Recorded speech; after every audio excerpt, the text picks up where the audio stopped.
Hello, everybody, and welcome to our channel. I'm Mark, And I'm Rob. and today we're going to talk about the Indiana Fever's latest victory over the Atlanta Dream, 84-79.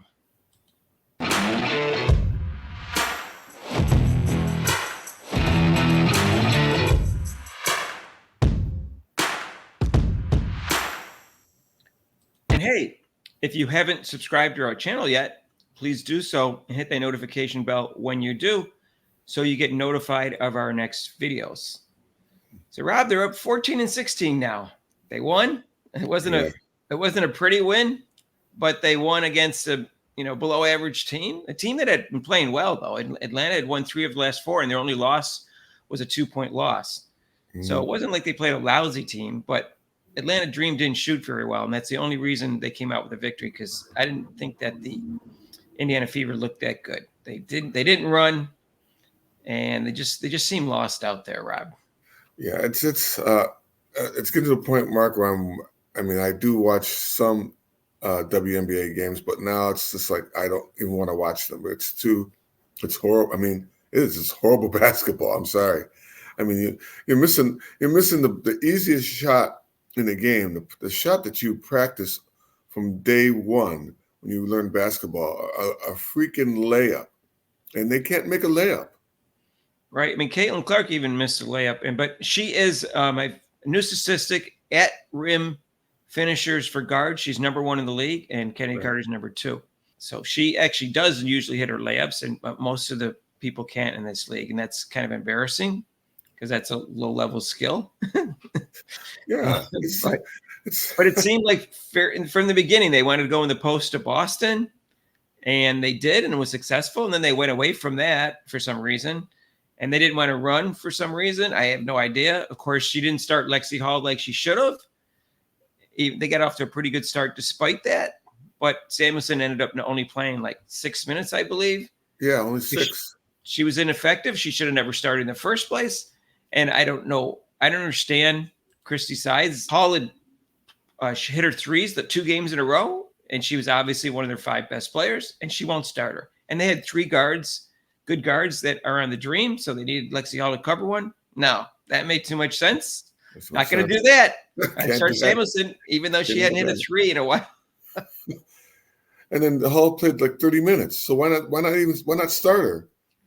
Well, I know. I mean, Rob, stop it with the logic. We can't do that. We're talking about Christy Sides. Like I said, Mark, it's just brutal. I mean, it's a great win for them.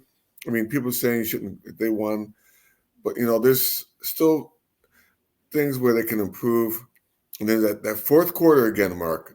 That fourth quarter, they had an 18-point lead against a team that didn't shoot well in the second half.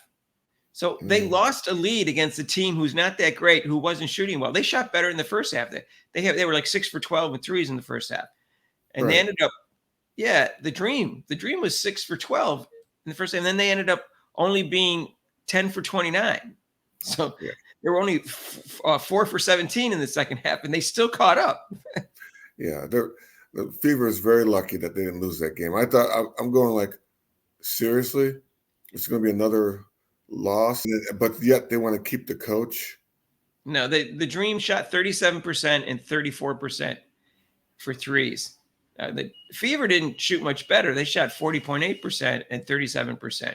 The reason they were really out rebounding them, and then in the second half, the Atlanta Dream rebounded better than the Indiana Fever. But Caitlin Clark looked disinterested. She looked upset that they weren't running. She just didn't seem herself. Again, anytime they don't run, she doesn't seem herself, because she knows that's how she's most effective. She knows that is when the team is most effective also. Right. She ended up 6 for 14, 4 for 9 for 3. She was hitting her threes, and she had 7 rebounds and 7 assists, although she should have had more, 2 steals and a block, and only 2 turnovers and 19 points.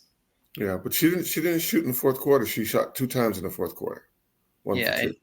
Kelsey Mitchell was hot and cold. She did have 29 points, but she was only 3 for 10 for threes. And she usually gets more wide open threes than, say, Caitlin Clark does. And she was 10 for 23. But she did have 7 rebounds. She doesn't usually get that many rebounds. And she had an assist. She was doing her Kelsey Mitchell thing, getting the ball, not even just one-on-one, dribbling around, and then shooting it. I'm like, Right. come on now, move the ball. It's like, so Clark will pass them the ball, but she'll never receive the pass back. That's not going to happen. Yeah. Boston was okay. She scored 14 points. She was 6 for 14 and had 11 rebounds and 4 assists. But she had a couple bad passes. She had 3 turnovers herself. She got a flagrant foul. But I mean, that was. Yeah. What's that? She got a flagrant foul too. And that wasn't intentional, but I understand why they called it. She got outplayed by Tina Charles, but Tina Charles is a veteran player. Tina Charles has carried the dream. She was the only one that could hit a shot. If the other players on their team, especially their 3 other guards that are considered their best players, were hitting, there's no way Fever would have won. But Charles was 13 for 21.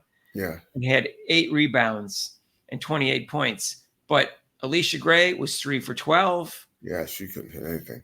Ron Howard was 5 for 17. Could that be because of holes on her in defense? That could have helped. The holes defense helped out a lot too, even though she didn't score. And Canada was 2 for 7. Although at the 3-point line, Gray and Howard were better. They were 4 for 10 for Howard and 3 for 6 for Gray. But I don't understand why she didn't start Hall. I'm flabbergasted that she didn't. I mean, it didn't shock me when it happened. But then she only played Samuelson for 6 minutes. Smith was pretty good in the first half. Yeah. She had better concentration than she did the other games. She seemed to have checked out. But then she ended up 3 for 10 and only 7 points and 6 rebounds. She didn't play a very good second half. He missed a couple of wide open wide open layups. And the layups they're missing, it's not even like contested. They catch the ball and there's nobody around. All you do is, it's like a layup drill. Just throw it off the backboard, that square thing there, and it hits the backboard and it goes in the basket. Pretty simple. Temmie's still injured. She's got tape in her hand. She's missing shots, like layup shots that she normally doesn't. She played 11 minutes, but only had 2 points. She was 1 for 4, but did get 3 rebounds and a steal. The best thing that Coach Sides did would not play Wheeler in the second half again. Mm-hmm. Yeah. Yeah, that's all. I'll give her that one. Yeah. She played her 9 minutes in the first half, which is 9 minutes too many, but Right. Well, Clark was out for 3 minutes. She should have played 3 minutes and that's it. But Clark ended up playing 37 minutes again, and she should be playing 34. And she played Mitchell for 38 minutes, and again, maybe that's why she didn't always hit her threes, because she's playing 38 minutes instead of 34. Right. Maybe she's a little bit tired.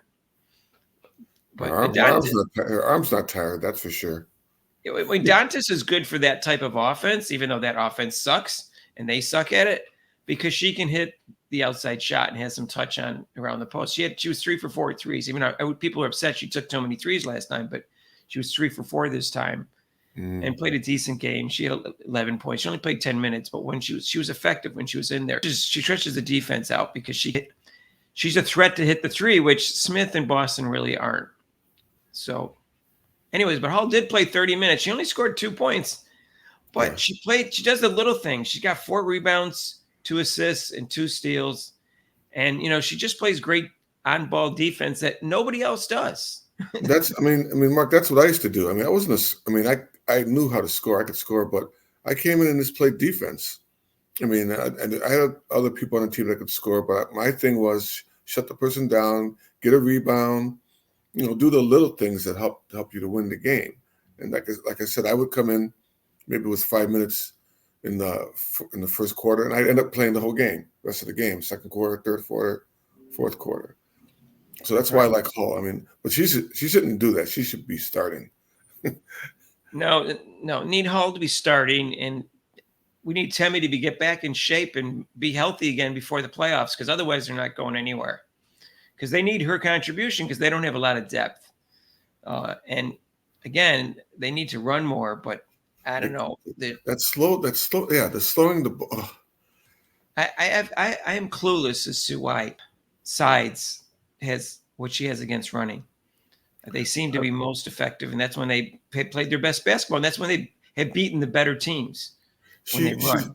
She has the thing going, has everything clicking, and then all of a sudden she just like changes her mind, just throws up everything. She throws the whole play, whatever she wanted to do, out the window, and this goes back to the slow game. Yeah, It's I don't ugly. know. It's very ugly. It's ugly, and because they have no movement, and it I'm frustrates Clark, frustrates me because I'm I'm like, come on. I'm still laughing at some guy from Outkick supposedly recommended her for Coach of the Year just because they were winning some games. She's All not right. Well, winning the games. She's not winning them. That's for I sure. yeah, Caitlin Clark and Mitchell in Boston are winning the games for, and Hall. Those four players are winning the games for. It's not because of her coaching. Although let's say so, they were 10-5, and then they won one and lost one, so they're actually 11-6 in their last 17 games, and they had won 4 of 5, but they won one and lost one, so they're 5 of 7 in their last 7 games. So they are winning in that sense, but it's Yeah, not because of they're her. beating good teams, and they're beating teams they should defeat. Clark is going to tune herself out again, and there was times when she was like gave the ball up too early Hmm. in the offense. She needs to hold on to that ball until she can come up with something good. Because as soon as she gives up the ball, no one gives it back to her, especially not Mitchell. And then she stands in the corner or whatever, she cuts. No one ever sets anything up for Clark either. Heaven forbid if they set a screen or a pick for her to No, get an there's no open shot. plays. No, they want. There's no place Well, for. that screen is so easy. That screen is so easy to defend too. I mean, it just you're stepping out at the top of the key, and anybody. It's not really a play. it's, Right. Well, it's and the pick and roll, which she does well with Boston, wasn't there yet last night. So no. I don't know why it was missing, but it was missing. So they really had no offense, and it was they scored in the fourth quarter. They only scored 14 points and only 18 in the third quarter. It's 32 points in the second half. the only they had a 30-point second quarter. That was it. Yeah. And they played pretty well in the first quarter too. Although their defense was awful again. I have no idea what they're teaching them, but their switches are bad. I bet you they allow more wide open threes than anyone else in the league. Probably. Yeah, it seems like it. It's very frustrating to watch them play defense like that. Yeah, it's like no up. Like I said, it's the on the ball defense. The person passes the ball away from them, and they just kind of it's like, oh, they lose sight of them. Like the person will cut to the basket, and then you see their head turn. The person goes in for a layup. I'm like, you can't see that your players going to the basket. No, they have their eyes on the ball too much, and then they miss their players cutting. So Yeah. isn't that's pretty basic defense? I don't understand if that's coaching. That's coaching, not teaching them that. So we're gonna go live again, as painful as it may be, and Rob's gonna be there. It's gonna be Wednesday, August 28th. That's tomorrow against Connecticut at 7:00 again on NBA TV. So please join us for that. We're not going to go live for Labor Day for our regular live show, but we will be there on September 9th. That'll be our next regular live show, but we will be live for all the games, Caitlin Clark's Indiana Fever games.